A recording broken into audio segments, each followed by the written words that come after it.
technology, culture, and people. And here, Roger Royse, one of the hard-working attorney I know around Bay Area. He's almost everywhere I go. Do you follow me? Thanks, Olga. Of course I do. But I know you're so active in many startups, conferences. Here you're at crowdfunding conference. What brought you down here? Well, I just completed a panel that I was on a crowdfunding conference on Reg A, what's going on with interstate crowdfunding, what's just generally going on in the market. We exchanged a lot of good ideas and had a lot of fun. So do you think crowdfunding should be going forward in our lives? Well, you know, we're all optimistic, and we're seeing a lot even now over the last couple of years. The world has really changed. There's been an explosion in innovation in the crowdfunding area, and it's easier than ever now to raise capital through these new methods. So are you talking about digital currencies too?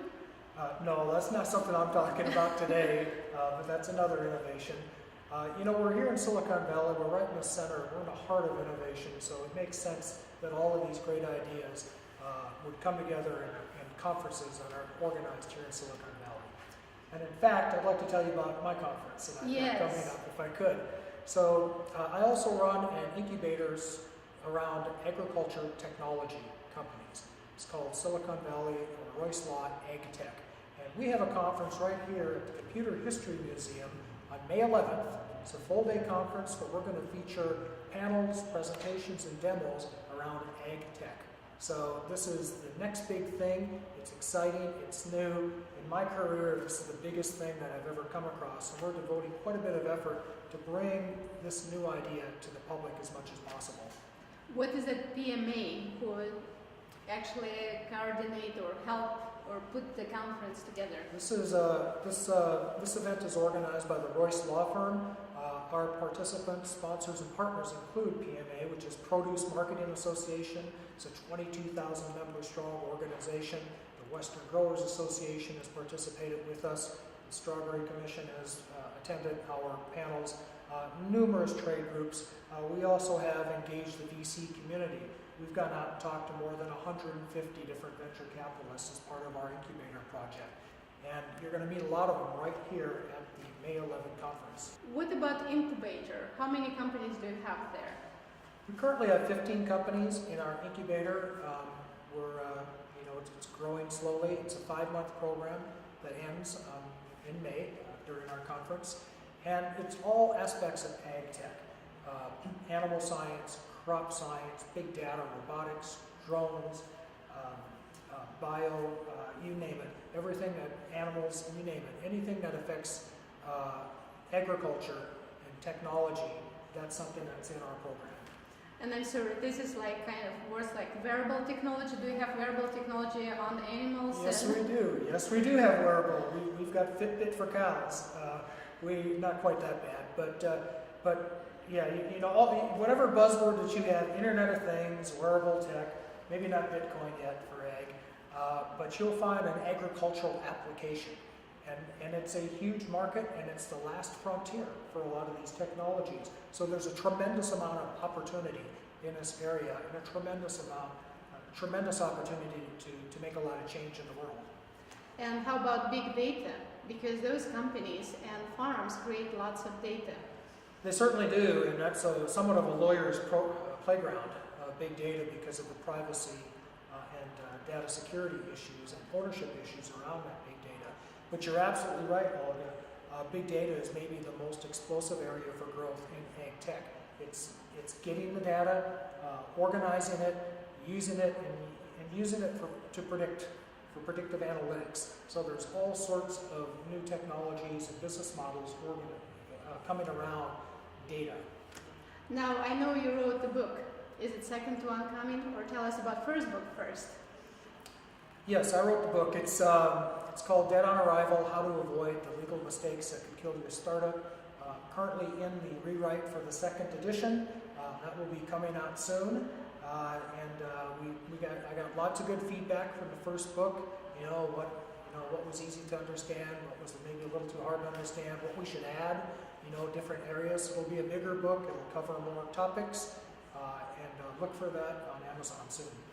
I wouldn't be surprised if you had a chapter about AgTech and your incubator and all of your downfalls and successes.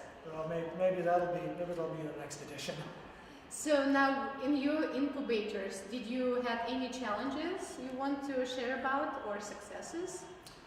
Well, let's start with the successes. I can't say who, but we've already had one big financing.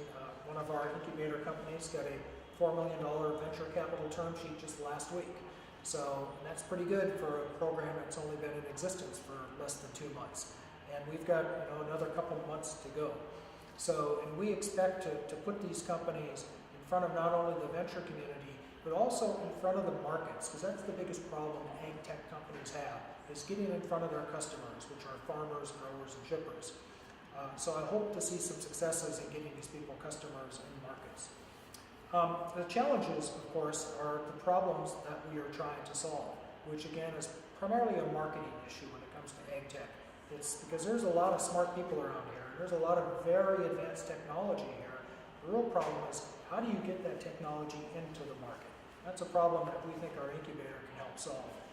Now, and why should the population and people should care about your AgTech and your conference?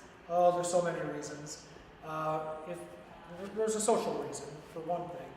My friend Paul Matucci will tell you that by the year 2050, which is some of our lifetimes, probably not mine, but some of our lifetimes, we're going to see 9 or 10 billion people on this planet.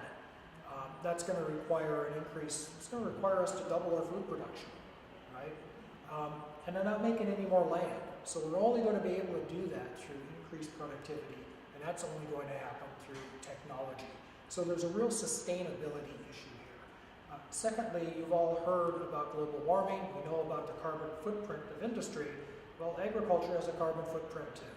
And that's a problem that can be solved through technology.